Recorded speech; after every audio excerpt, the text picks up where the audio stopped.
we always start with a miracle moment. And a miracle moment being like a time when you saw the universe align in a way that you're like, wow, miracles are happening. Like I just experienced wild synchronicity in my life. And yeah, I was curious if you have a story for us. Okay. Thank you so much. I'm so happy to be with you, Leah. So for me, which moment do I choose? What comes to mind is an experience that I had, and I was still living in England, and it was one of those experiences. Have you ever had those times where we make plans for ourselves and, we put our energy into it, we're going to manifest it, it's going to happen and it's going to be fabulous. Well, I had one of those moments where it didn't happen. Like everything that possibly could have gone wrong went wrong. So I was, to say, a little angry with the universe. So in England, I used to run in the hills and the woods back there. So I went for one of these runs. And as I'm there, I was actually really angry with the universe. Like the anger just kind of welled up. So by the time I got to the top of the hill, I just shouted at the universe. And I said, you better show me that I'm on the right path and I'm doing the right thing, or I quit. I mean, to be honest, I didn't have a backup plan, but I was serious. So I get home and it was one of those muddy, wet days that you have in England. So I'm covered in mud. So I have a shower. And we had a little centre attached to our home that was at the back. And it was obviously closed. There was a closed sign up. But while I'm in the shower, I hear this banging at the back door. Somebody starts knocking. And I'm like, my goodness, well, they'll sort themselves out. But then they started banging at the front door. And this knocking went on, knocking at the back door, knocking at the front door. It went on and on till finally I'm down. I go downstairs and I open the door. And there's this woman there that I've never seen before. And she looks at me and she goes, God bless you. You're on the right path and you're doing the right thing. And I was floored. I invited her in for a cup of tea and we had a good chat. But that was a magical moment for me, for sure. Wow. I love that story. I love that story. I love it because also sometimes we have to that breaking point of commitment of I'm not messing around. Yeah. And I remember, I'll trade you a story for a story. I remember I was at a women's retreat, and it was actually a retreat where I heard one of the very first stories that I've ever carried in my life. I was given this expression, I'm going to give you a story. I'd never heard that before. I didn't know that something could be given. So it was a very monumental, pivotal moment for me in my own storytelling life. And at the same time, we were women and we were crafting and it was all open. And I decided to craft my commitment to being a storyteller. And I was beating it and putting knots in between each one and my prayers and blah, blah, blah, yeah, the whole thing. And I put it on and man, life was just so hard. It was just so hard. I was just in that struggle. I was just really in the struggle. And I was talking to a friend, this is probably many months ago, and the doors weren't opening that I felt like I needed to have open to be able to thrive, and live with ease and peace in life. And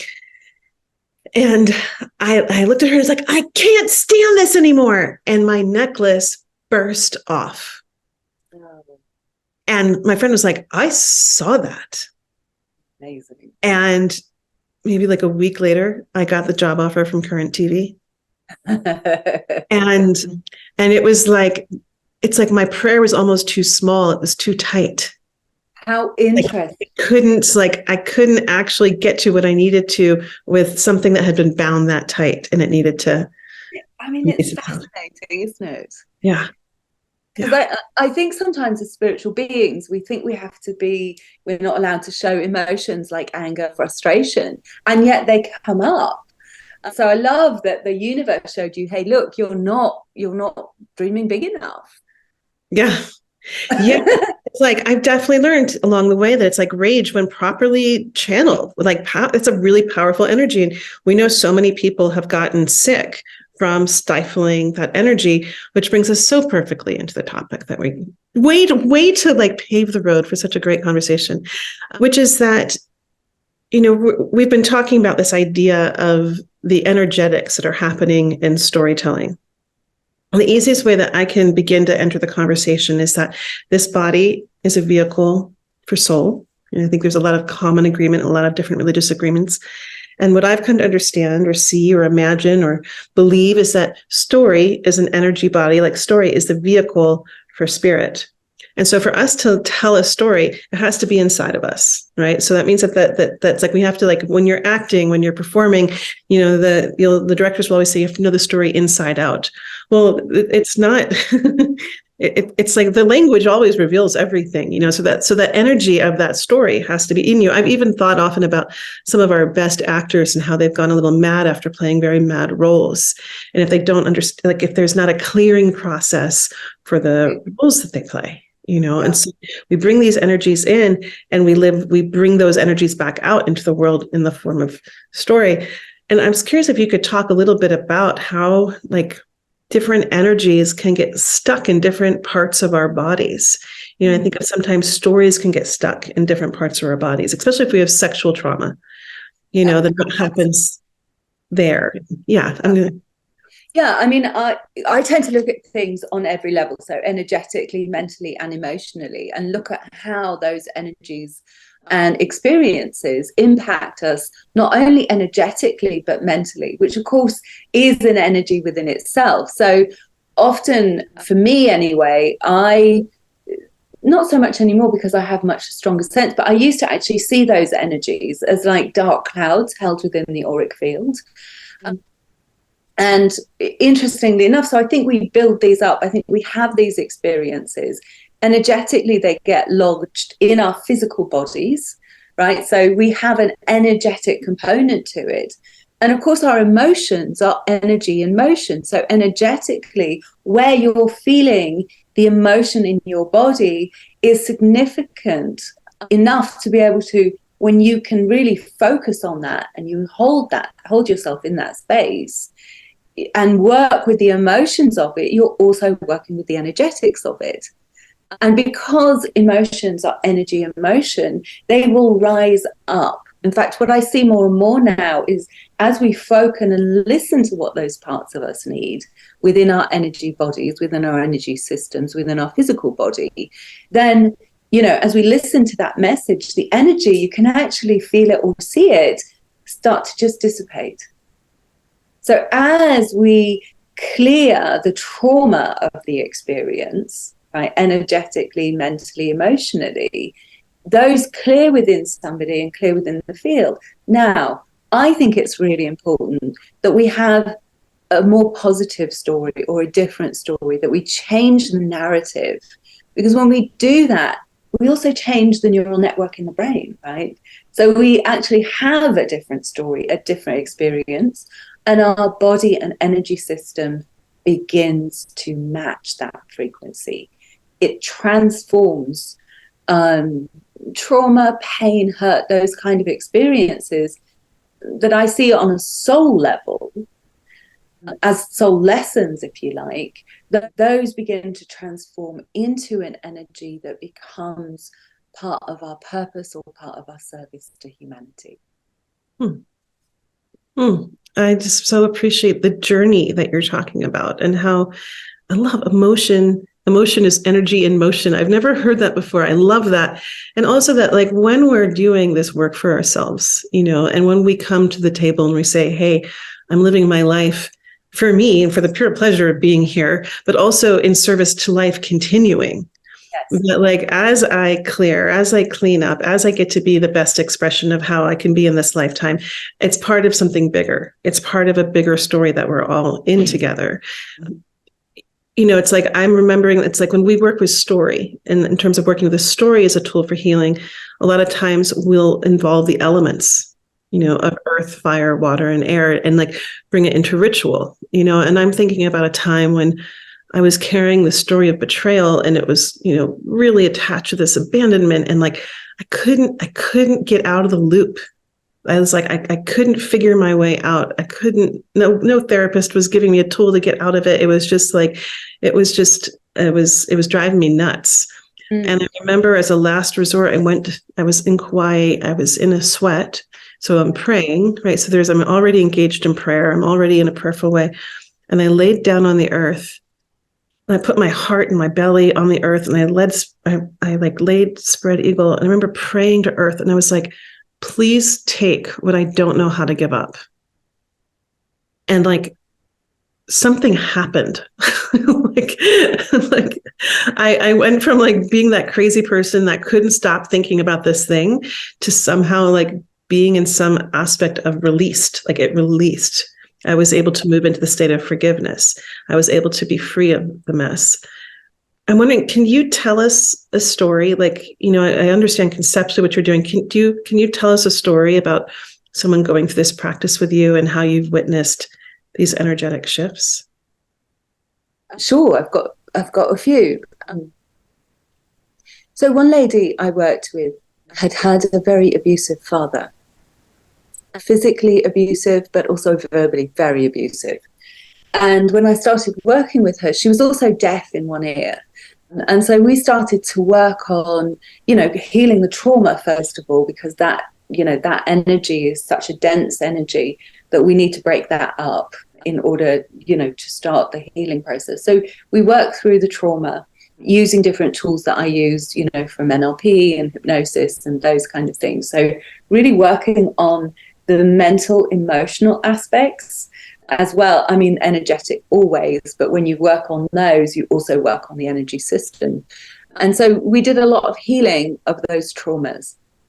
Then we came to the point that I love to come to, actually, and you've mentioned it as well, is forgiveness. Now, I look at forgiveness as a tool for our own healing.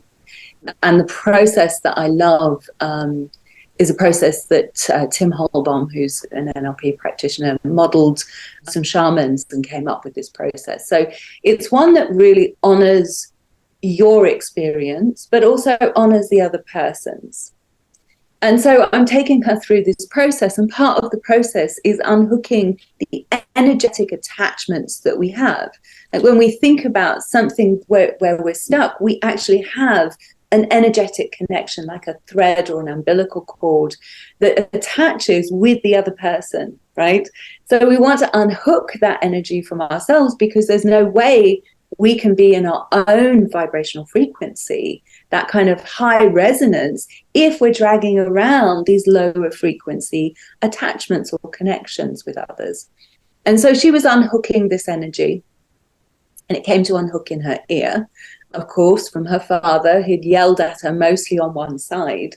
She unhooked it and immediately was like noticing some crackling in my ear, like she hadn't heard anything. She was in her 50s. This had happened when she was a child. And then later that night, she called me and she said, I can hear in that ear again. Extraordinary. I mean, that's an extraordinary story, but what an extraordinary experience that energetically, when she let go of the energetic imprint from that experience that unhooked it, her hearing came back. And I think that's such a beautiful reminder of actually what we as human beings are capable of. I really don't think we've tapped into that as fully as we're about to as a humanity. Wow. I'm like speechless from that whole story. I really appreciate what you're saying, that we're at this brink, and it's funny. It's like, I feel like I'm more in the old world earth connection, camp. And I feel like we have a lot of different camps that are speaking to what this shift is. And I'm glad that we're all here together, because I think it's a very multidimensional reality. And like, one of the things that you mentioned that got me thinking was this idea of just the power of these connections that go through time. And I know that one of the reasons why I was particularly excited to come into relationship with you and to be collaborating with you, which we'll talk more about later, is just how powerful we are when we connect energetically to other people, consciously and unconsciously, and that it's happening all the time, all day long. And what a thing it is to actually put yourself out like this right now in this moment. Like, everyone that's watching is having some experience of putting a projection. Absolutely. And so when you put yourself out there, and I always say, it's like when people who are afraid to speak out in public, that's okay. That's actually a really normal, healthy response. I think it's a kind of healthy response. Not for the reason why people probably think, but I think because it's like you were just talking about it, we're coming on board to have so much more awareness about how the world really works, or maybe we're remembering what was forgotten, or I don't have that narrative. But this idea of when someone does, have the courage, bravery, generosity to stand up and give the gift of their voice to others, and what do we do? But we waken things up in each other. We're just playing each other's chords. I think we're all these instruments and we're playing with resonance and just like a piano, if you, it'll start to resonate. The chords of metaphors will resonate in the room. So it's like we're all resonating each other, we're playing each other's chords as we're speaking. And in that process, it's like a natural process, like we're putting projections onto people. And some people, are really skilled and they can see, I'm just seeing a reflection of myself in this person. So like whatever I'm liking is something I like in myself, or whatever I'm repelled by is something that, something in myself that I'm seeing, and then some of us, don't have that much experience with that kind of awareness of projection. And can you talk to us a little bit about what it is to project onto others? And then also, how do we protect ourselves? Like, how do people feel confident that they know how to have these skills to speak in public and also not walk out with all these cords all attached to them and have to walk with all that energy in the world? What a brilliant question. So, I think, first of all, energy, we have a saying in NLP that all perception is projection. And when we really think about it, in order to be able to notice something within somebody else, there has to be a resonance within us, or we literally don't see it. So often we're projecting, and we're projecting either positive or we're projecting negative things. And, when I'm working with people, I'm always like, well, that projection, look at where that's true within you, because that will be such an indicator of where you're vibrating or where you're resonating, or an aspect of you that perhaps needs healing or wants to be celebrated and enjoyed, all of those. And so vibrationally, thoughts actually impact other people hugely. Within the field of quantum physics, which I am no expert, I'll put that right out there, but all our thoughts go in a way that affect the energy, not only of us, but of the people around us. I remember years ago, I read this book, and at the time my girls were still teenagers. So it was the perfect time, because they were going through their natural thing of, trying to forge their own way. And I was going through my natural thing of trying to hold the rules and regulations together.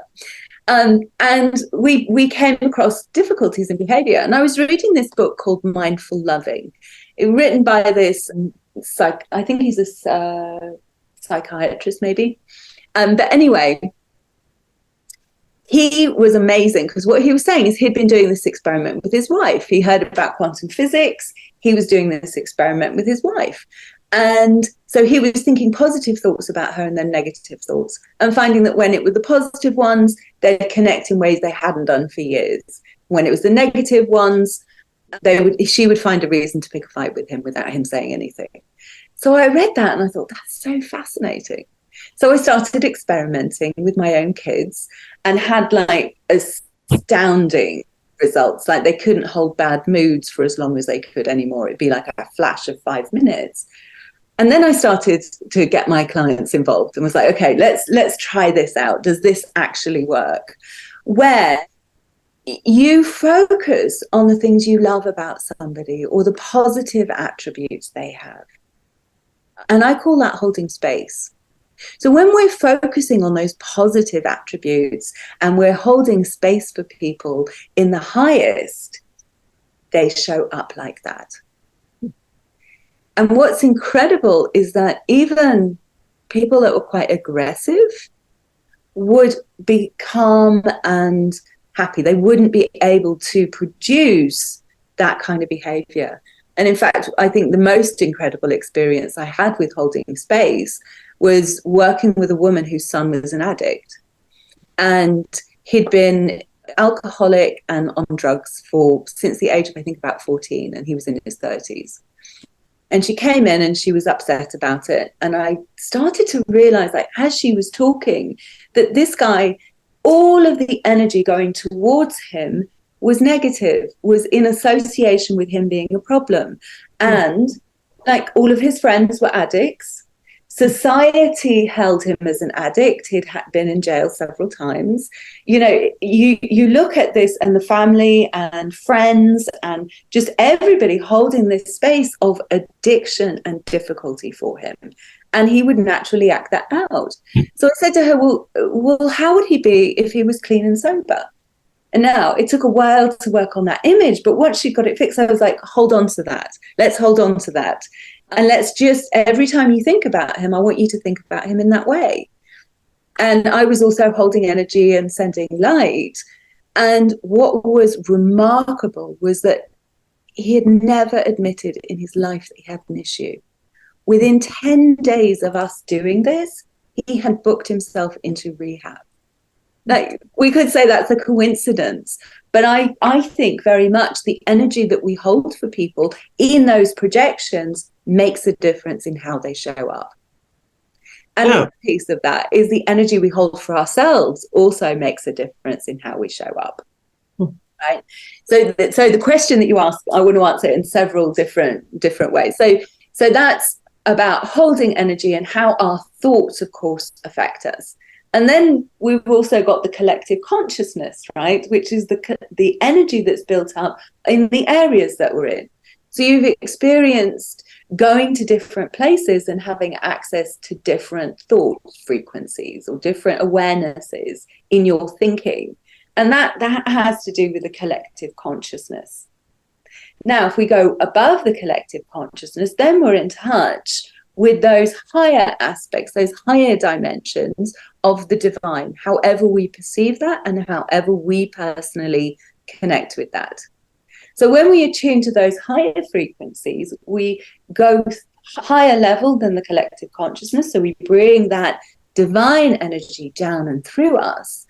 And then we want to shield it. And we can shield quite simply by surrounding ourselves in a bubble of light. Right, that's the most simple way of doing it.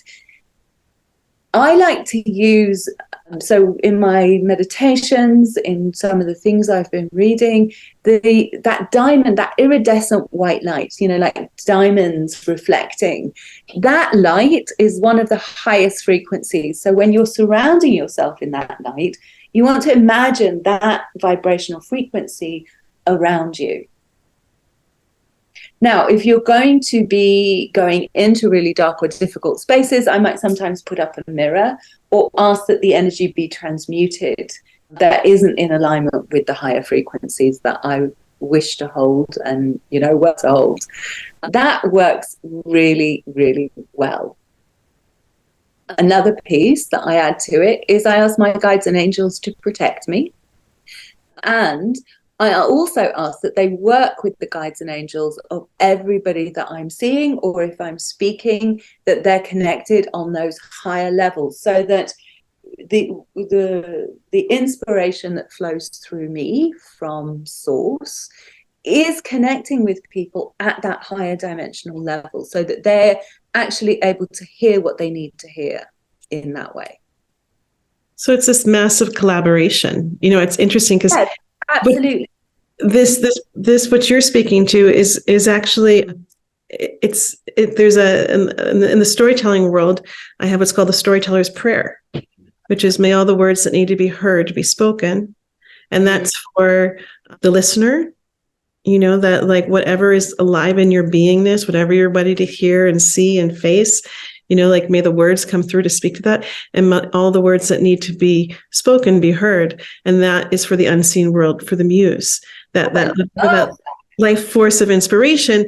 May there be ears and hearts open enough to receive it. And there's something in that to me, in that world, is like setting the field. that Mm. okay, we're creating a coherency where we're saying, okay, all all the team on board. But exactly. I mean, I think, that there is so much help available to us, but we have to ask for it. Right. It doesn't just come naturally. We have to actually ask for it. We have to ask for help in clearing, working with archangels or working with different guides or, interdimensional beings, whatever resonates with you. Because, you mentioned awakening. And I think awakening is an incredibly personal journey, that we share some commonalities, but we're all waking up slightly differently. And, that is about coming back to what resonates within you, not what somebody's telling you from outside. So I'm just like, gosh, now where do we get to go? You guys, I got to sit with Kim in her home. It was like nonstop. It was like 3 hours or 2 hours. I don't even know. We got a breath in. It was incredible. Just the inspiration that I felt in your space was just really something. And with you. So okay.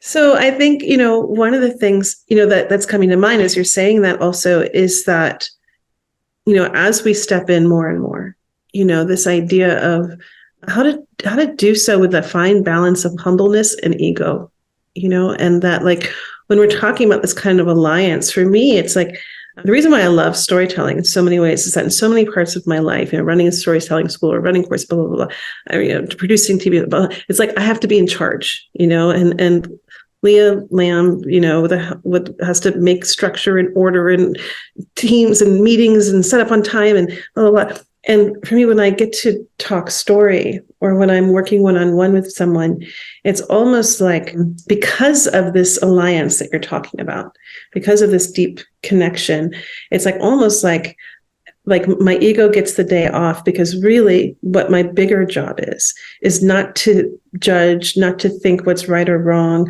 not to do anything, but to be in this space of the deepest kind of listening, holding space for someone, listening for what wants to come through and be shared, trusting, being alive with that intuition. It's so funny. There's something that keeps flying by and wants to be said, and then it just goes off. I'm like, where are you? I felt you, idea. I heard you. Oh, I got it. Okay. I just had to grab it. I had to go back in time and grab it. When you were talking about this commitment, about the responsibility of how we see other people, and the responsibility that comes with that. When I was getting my master's in social work, they called it the strengths perspective. And I'd never heard it described in the way that you did. And it's like, I want these two worlds to be married, because in the strengths perspective, we were taught to, especially, and I was working in inner city crisis, people were in the deepest of those, we'll call them initiation moments, like it's like hitting rock bottom. And our job was to see and look for the greatness that lived within them. Our job was to see them as whole people. Our job was not to hold them in a place of being broken. And our job was to reflect back their wholeness. And I feel like so many times the danger of storytelling, and I've learned this in both sides, is that people will believe what you say about yourself. And then they reflect that back. So if you're sharing your insecurities, and if you're playing the game, well, I'm just going to tell you this insecurity, so you'll tell me, no, that's not true. Right. It's like, I don't know about you, but I used to play that game, and I've done that. I've got that t-shirt. Yeah.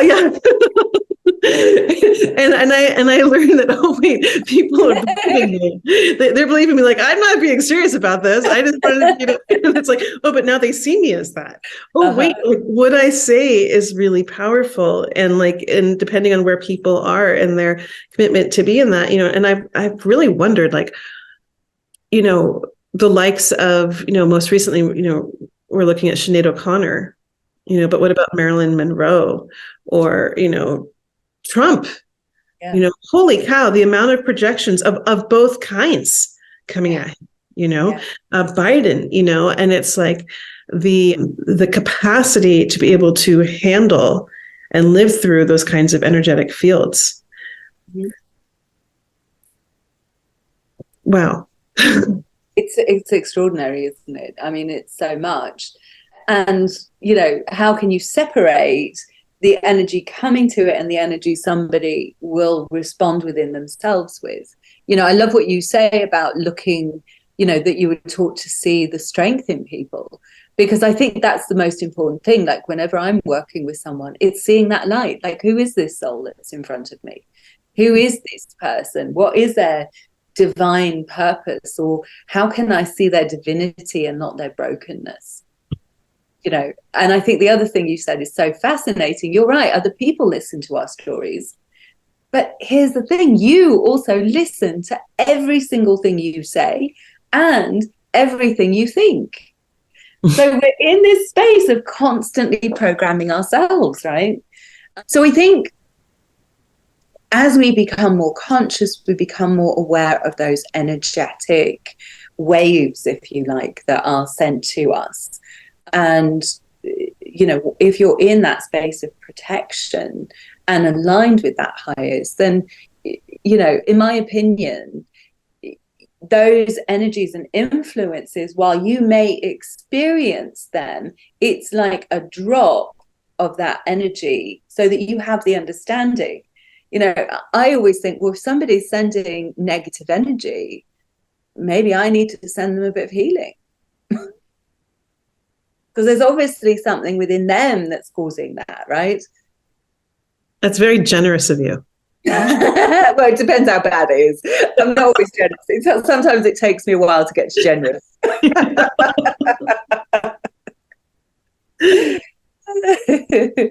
Yeah, I'm curious. I don't know why this question is coming up, but this question is emerging. Do you feel like you've got your eye on any stories where you're like, wow, that story needs some healing, or that story? Yeah, okay. a lot. I think I'm going to say this, it's going to be bold, but I think we need a new story for humanity. I really think that we're at that point where we need to create new story about this. We need to have new stories together, in stories that connect us, in building, a reality, a humanity that is at a higher caliber than we are right now. But I also think the story of women, I think there are so many stories that need updating, and they need to be stories not of the past, but from the present to the future. Those stories that pull us into that resonance with our soul, that actually becomes the wave that pulls us into that kind of future or that kind of level of humanity. In my opinion, and I think what drives me every day, is we need to heal the hurt. I see that as a humanity, healing that hurt and then creating a level of relationship and connection with each other that is based in love and not based in fear or projections or anger. It's a big story that needs changing in my mind. Just that little one, just that little human. I like how you didn't go small. I'm not very good at small problems. Well, I gotta say, I mean, I love that you said that, just because it leads so naturally to this workshop that we're actually going to be getting to play in together. Exciting. And I was with my dear friend Rachel, Leah, this was a couple of years ago, and we're having dinner, and all of a sudden a story came knocking on my door. It was just like, and it was like, I'm here, I'm right now. And thank God for good friends, and thank God for my good friends in particular, because they understand what it is to be someone who is beholden and devoted to the muse. And I was like, I need a paper and pencil right now. And she was like, okay. And she let me sit down and catch the story. And that story talked to me for about a year and told me all about itself. And it's the story of Earth. And, and one of the things that I love is that, when I was looking around, I love astrology. I'm not much for it, but, I like, fiddling about with it. And I started to realize, wait, it was like, we have the story of Mars. We know what Mars is all about. We know what Jupiter is all about. We know what Saturn and Venus are all about. But I don't know what Earth's medicine is or what she gives to the other planets. And this story was telling me that. And it was telling us the story of Earth and how she got into relationship with all these star beings that she gave a body to live among her, and the agreements that they made, and who her special gifts. And I'm not going to give those away because I'm going to be telling that story. Oh, exciting. And I really agree with you. It's like this whole piece about we need a new story. I mean, I feel like there's been a call for that for such a long time. And as a storyteller, it's like I'm in that. It's like what I yearn for are the stories that give us a role to play in creating the story that we most want to live in. Stories that give us a vision that I'm excited to live in that story. That's why I feel like the stories of our future right now, there's something sick and wrong. I don't know what they're in service to. I don't even want to bother my pretty little head over it. I'd rather just focus all my time and attention on, wait a second, there are people that are right now building a beautiful heaven on earth. And they are committed to regenerative ways of living on this planet. And they've been remembering and re-listening to all of the wisdom and intelligence that this earth has to offer about how to live in alignment with her. And that's happening. And to tell that story in a bigger way and amplify those stories so that we know what's real. Yeah. Because still those stories are still living in fantasy land. And we're still here. I'm sure like we're multidimensional beings living at all time and place at all times. But as far as I know, I'm mostly here, being able to carve that reality. And so, I'll talk a little bit about this training that we're going to be doing together, which this training, it is really emerging out of these times because it just felt like it's time for the next chapter. In terms of who we are as storytellers, who we are as conscious creators. What are we consciously creating, both in our loving relationships between like, how do I see my partner? What am I projecting onto them? What do I yearn most? How do I be responsible for the energy that I bring into the world, and the energy in terms of that I manage around other people's lack of management of their, of their energy, but also like, what am I leaving for those next generations, and like, what am I creating every day? And so, we've been teaching storytelling as a sacred art for a while now, and really talking about how it's an extraordinary tool to explore your consciousness and how to also be more involved in your body in a somatic expression that as stories move through our bodies. I loved how energy in motion, that as we get more connected, and that's why I love storytelling, because you get to a full range of all the emotions. You get to have this exalted expression of a human. And then how do we actually create these fields of energy together really consciously where healing can happen? And you mentioned this thing, quantum, and I don't, Marta Maria is going to be with us, and she's, queen of quantum, but one of the things that I love, I'm not in the science of it. I love it though. But one of the things I've experienced firsthand is something that's still very, very mysterious to me. And I personally love the mystery, but that when we come together in a group, all of our energies are aligned and coherent, and stories are told, and healing stories are told, something happens for everybody in that space. It's like all of our molecules get readjusted, and we don't have to smash pillows or scream and cry and get hysterical. Like there's just this release, and it's happening through the brilliance and intelligence in our biology that's beyond the brain. Yes. Well, actually, the way that your subconscious mind works, it works a lot with stories. So those stories, will change and have an impact on the subconscious mind. And of course, the subconscious mind part is connected to our higher self, soul energy. And so, you get this wonderful story that happens that aligns you in a slightly different way that then connects you with a higher frequency that comes through you. I love it, Leah. It's such a powerful healing tool, storytelling. Really is. It really is. And I feel like the more we are aware of the multidimensionality of it, yes, the more potent we are as humans on this planet in this greater, the capacity of our humanity. what you were speaking to. It's like, well, what's our story of our humanity? And the more we understand how to use this tool, which I feel like we were given one of the most epic tools on the planet, talk about a story. So far as I know, we're the only beings on the planet, which, I don't understand robin speak, so I could be wrong. So pardon me. I don't speak alligator, and I definitely don't speak giraffe yet. But so they could be doing the same thing, and I might not know because I don't speak their language. Let's just give a little bit of possibility.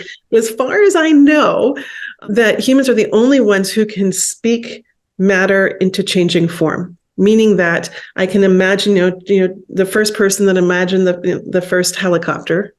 He saw it, he imagined it, he drew it, he spoke it. He spoke it in such a way that someone believed that they could make something they'd never seen before. Then they changed the shape of metal. They took the metal out of the earth, they changed the shape, and they built it. It's like, as far as I know, humans are the only beings that can take something out of the unseen world and bring it into matter. And it starts with the stories that we tell. And so the more powerful we are aligned in our capacity to do that, the more I can actually believe in peaceful conflict on earth. The more I can actually believe in truly healing and alignment, the more I can believe in a thriving world where all beings can be safe, happy, and healthy. So that's what we're going to be playing with this training. So excited. Yes, me too. And I'm so excited to finally be getting to fulfilling this dream of deepening the work and bringing in energy healers and saying that, yes, there's certain skills and techniques that we need as storytellers, but for us to really, step onto the path of being masterful of the practice, a lot of it's actually understanding how you're wielding energy in the space and how to protect yourself and how to really align the energies of other people so that we can have this so that we can move forward together in a really wonderful way. Absolutely. Absolutely. I think we can connect that, when we work with the energy as well as the story, then we connect at a higher level. So the story has a higher level or a higher level of consciousness in the impact to the individual. It begins to resonate more in harmony with their own hearts. Yeah. Oh, yay. So we're going to be playing on December 15th, 16th, and 17th. And the training is called Story as Ceremony, Tools for Turbulent Times. And we're going to get to experience an actual story ceremony where you get to learn how to talk back to a story and how to use a story to work with exploring your consciousness, how to come into different kinds of aspects of your own truth, understand more and more about yourself through the expression of sharing a story and learning from it. We're going to get to have an entire day of just energy work with both you and Marta Maria. And we're also going to be working with David Camp, who's a master in race relations and dialogue and conflict. And he's going to be bringing us some stories about really where story is used in those places too. And the reason why I was putting this training together is it just feels like an all hands on deck kind of moment. It feels like things are speeding up, more and more is happening. And the best way that I know how to live joyfully through conflict times is to have the confidence that you've got the skills to thrive in them. Absolutely. And storytellers have the golden key. We have the golden key out of any and every paradigm. And we have the capacity to really, truly shift the narrative in real time in a way that no one else can. I'm going to put a link to a talk with Carolyn Casey in the show notes, just because, we're almost at an hour and I want to be respectful, but she tells the most incredible story about this man who was a journalist who was held captive. He was kidnapped. And every day he told his jailers, he recast them in the story. He said, "Thank you so much for protecting me. Thank you so much for keeping me safe." He knew that there was a journalist the day before that had been murdered.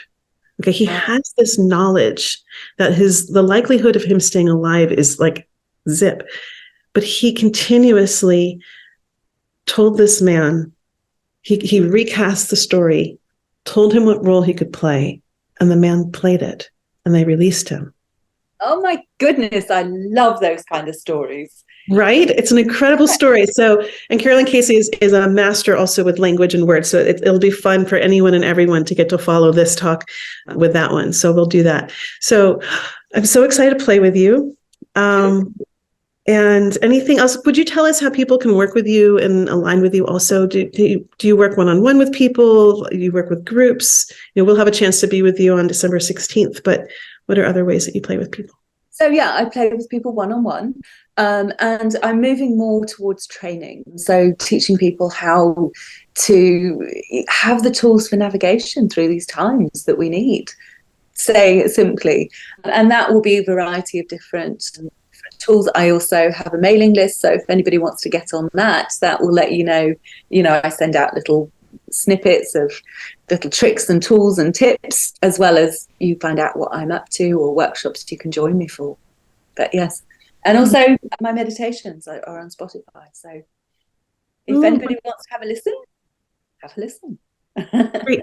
We'll put links and everything in the comments. Lovely. And Leah, thank you. I really love what you're up to on this planet, and it's so enjoyed meeting you and sharing this time with you. Truly an honor. Likewise, I'm so grateful. We gotta thank Lucy. Lucy, yes. So much for introducing us. Lovely Lucy. Yes, love you very much. And so much love for all of you who are listening and watching. And we look forward to continuing the conversation. And, all of this, it's like we all have our different ideas and thoughts and learnings and wisdom pieces that we're all carrying. And so by all means, if something was the word that came up, twanged. If we twanged something on your chords, if we plucked an instrument, please share your comments, because we love hearing what emerges from you, and we all get to learn from each other in these times. So thank you. And I will talk to you all soon.